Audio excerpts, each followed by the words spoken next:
तर मुख्यमंत्री दोन्ही उपमुख्यमंत्री गुंडांना भेटतात। रोहित पवार यांनी अशी टीका केली आहे। गुंड दालनामध्ये जाऊन रील्स टाकतात, विधानसभा परिसरामध्ये गुंडांना रील्स काढता येतात। यावरून लक्षात येते हे सरकार गुंडांचं आहे, असं रोहित पवार यांनी टोला लगावलेला आहे। देवेंद्र फडणवीस यांना लोकशाही आवडत नाही, रोहित पवार यांनी फडणवीसांना सुद्धा टोला लगावलाय।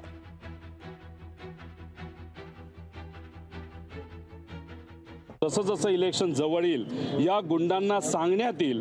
जसं पुण्यामध्ये सुद्धा जेव्हा दंगेकरांचे इलेक्शन होतं तेव्हा अनेक गुंडांना सोडण्यात आलं होतं आणि सांगण्यात आलं होतं जे लोक विरोध करतायत बीजेपीचा त्यांचा आवाज दाबा।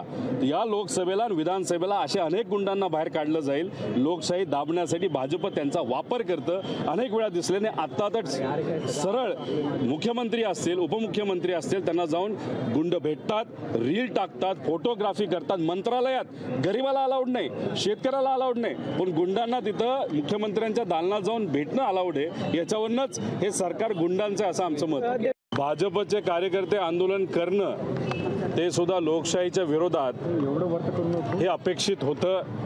त्यांनी त्यांचं काम केलेलं आहे। त्यांचे नेते देवेंद्र फडणवीस साहेब यांना कदाचित आपल्या सगळ्यांना माहिती की लोकशाही आवडत नाही। जिथं कुठं जमेल तिथं आवाज दाबण्याचा प्रयत्न भाजपकडनं होतो, तसाच प्रयत्न इथं सुद्धा त्यांच्या कार्यकर्त्यांनी केला। लोकशाही मराठी ऐका, पहा, जागरूक रहा।